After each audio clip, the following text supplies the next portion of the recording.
nggak mau saya terkena penjajahan era modern.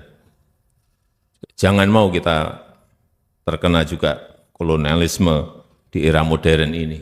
Kita nggak sadar, tahu-tahu kita sudah dijajah secara ekonomi.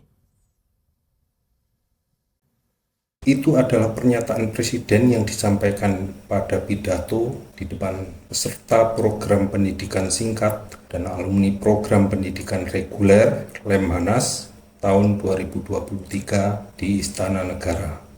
Ketika kata kolonialisme dan penjajahan disebut, maka refleks pendengar atas hal itu adalah kata melawan penjajah, patriotisme, dan pahlawan ditujukan kepada pengucapnya. Kita setuju itu dan memang itulah yang seharusnya, apalagi beliau adalah pemimpin, undang-undang mengamanatkan itu. Tetapi antara kata-kata dengan perbuatan adalah dua hal yang berbeda. Masih harus diteliti apakah pelarangan penggunaan aplikasi tertentu kemudian membuat kita berdaulat, dan apakah tindakan itu benar-benar melindungi masyarakat Indonesia secara luas, karena yang dituduh Presiden berdagang melalui aplikasi tertentu yang dimaksud Presiden itu sebagian besar adalah masyarakat kecil, orang-orang yang merintis usaha rumahan dalam upaya meraih untung yang sedikit lebih baik daripada memakai e-commerce. Saya di sini tidak akan menyimpulkan. Silahkan masyarakat menjawab sendiri pertanyaan ini. Pertanyaan penting lainnya adalah apakah Omnibus Law atau UU Cipta Kerja, kemudian revisi UU IKN, kemudian Undang-Undang Kesehatan yang kontroversial itu bagian dari penjajahan atau bukan? Karena kalau kita telisik faktanya, kendali negara kepada produk-produk ekstraktif benar-benar tidak terasa. Buktinya adalah ketika PLN dipaksa membeli batu bara sesuai harga pasar ketika harga batu bara melonjak. Sikap pemerintah saat itu semua sudah tahu. Kemudian minyak goreng, sama saja kita tahu sawit ditanam di atas lahan konsesi, artinya milik negara. Pertanyaannya kemudian adalah, dari kejadian itu, nama siapakah yang kemudian tercatat kekayaannya meningkat di atas penderitaan jutaan rakyat kita? Dilanjutkan dengan akrobat MK. Mengapa saya sebut akrobat? Karena secara normal tidak mungkin MK menganulir keputusannya sendiri. Produknya sama, sebelumnya telah diputuskan, tapi keputusan baru dilakukan oleh MK yang membatalkan keputusan yang sebelumnya. Apa itu? Silahkan simpulkan sendiri. Jadi, pengantar sarapan kita pagi ini adalah mengapa dalam hal-hal yang saya sebutkan di atas, negara tampak lemah, membuat sebagian dari kita berpikir bahwa kita memang benar-benar tidak berdaulat atau terjajah seperti kata Pak Jokowi. Yang akan saya pakai untuk membantu Anda meraba-raba, menduga, atau mungkin kemudian menyimpulkan adalah sebuah buku karya John Perkins, Confusion of an Economic Hitman. Buku ini bestsellernya The New York Times. Dicetak 3 kali dan dalam cetakan terbarunya tahun 2023 menyertakan strategi EHM Cina. Terima kasih. Saya telah berdiri di depan Syah Iran, Presiden Indonesia, Ekuador, Panama, anggota Royal House of Saudi Arabia. Kepada mereka, saya sudah mengatakan seperti ini. Di tangan ini, saya punya jutaan dolar untuk Anda dan teman-teman Anda. Jika Anda memainkan permainan kami. Tetapi di tangan satunya, saya juga punya senjata. Kalau Anda memutuskan untuk tidak melakukan, tentu kata-kata saya lebih diplomatis dari itu. Tetapi itulah pesannya. Saya adalah seorang economic hitman. Ini adalah pengakuan saya mengenai apa yang telah saya lakukan sebagai kepala ekonomi di sebuah perusahaan konsultan besar Amerika Serikat dan kejahatan yang telah dilakukan oleh aset CIA yang terkenal sebagai serigala yang berdiri di belakang saya. Penting untuk saya tekankan bahwa semua orang dimanapun ia berada, dia adalah korban dari strategi EHM. Kita telah tertipu. Banyak dari kita percaya bahwa negara kita melakukan hal yang benar. Hal ini berlaku bagi orang Rusia, Tiongkok, Brasil, Nigeria, Amerika, dan banyak orang di tempat yang lain. Meskipun kami adalah korban, kami juga merupakan kolaborator. Strategi ini berhasil karena kami mendukungnya. Sejak zaman Kekaisaran Tiongkok, Persia, dan Romawi kuno, strategi dasar telah digunakan oleh mereka yang berupaya mendominasi pihak lain, baik di dalam maupun di luar wilayah negara mereka.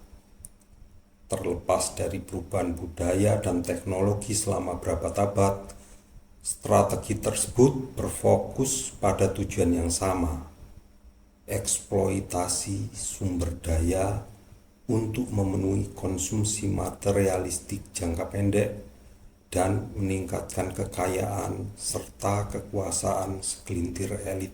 Terselubung dalam tujuan sebuah dominasi adalah faktor penting. Apa itu? Persepsi bahwa pihak yang didominasi adalah pihak yang menerima keuntungan.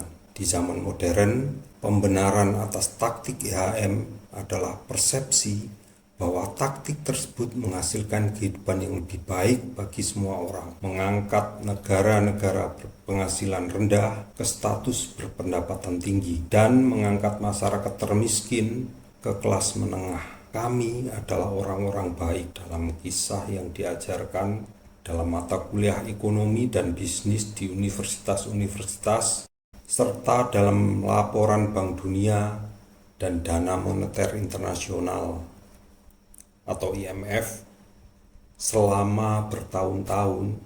Dengan mempercayai cerita ini, saya ingin menyebarkan persepsi tersebut. Seperti banyak orang yang terlibat dalam bisnis pembangunan ekonomi, saya yakin bahwa yang saya lakukan adalah hal yang benar. Saya dan staf saya mengumpulkan statistik yang mengesankan dan menciptakan model ekometrik yang canggih untuk membuktikan bahwa strategi kami menghasilkan kemakmuran yang lebih besar, kesetaraan, dan demokrasi. Akhirnya, saya menyadari bahwa kami mempromosikan kebohongan. Meskipun para ekonom mengembangkan model yang jauh lebih kompleks, perhitungan sederhana yang dilakukan di balik layar menggambarkan bagaimana angka dapat digunakan untuk menipu. Di Amerika Serikat, 3 orang mempunyai kekayaan yang setara dengan separuh penduduknya. Jika ketiga orang itu memperoleh 10% dari kekayaannya dalam 1 tahun, separuh penduduk kehilangan 3% dan sisanya tetap sama. Gabungannya akan menunjukkan pertumbuhan rata-rata sedikit lebih besar dari yang 3%. Persepsinya adalah bahwa semua orang di negeri itu sejahtera, namun kenyataannya justru sebaliknya. Hanya 3 orang yang menghasilkan seluruh uang. Statistik mengenai jumlah masyarakat yang telah memperoleh akses terhadap listrik, air, serta pembuangan limbah, televisi, dan telepon seluler, serta model ekometrik yang kompleks tampaknya menunjukkan bahwa investasi di bidang infrastruktur menciptakan pertumbuhan ekonomi, yang berarti kemakmuran bagi semua orang di suatu negara.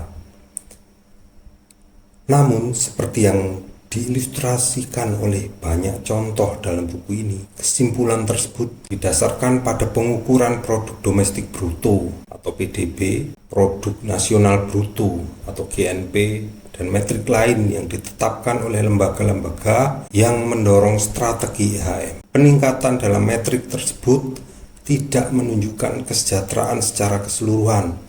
Sebaliknya, pertumbuhan tersebut seringkali semakin memusatkan kekuasaan dan kekayaan di tangan segelintir orang, meningkatkan kesenjangan, dan mengakibatkan kerusakan lingkungan dan perubahan iklim.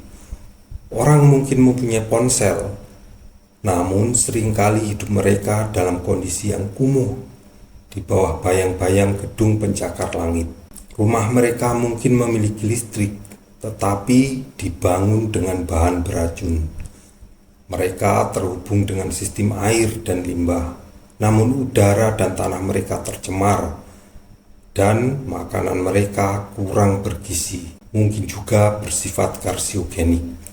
Banyak dari mereka yang terjerumus ke dalam kejahatan dan narkoba. Apa yang dipromosikan, yang dianggap baik, justru berdampak buruk bagi miliaran orang dan alam.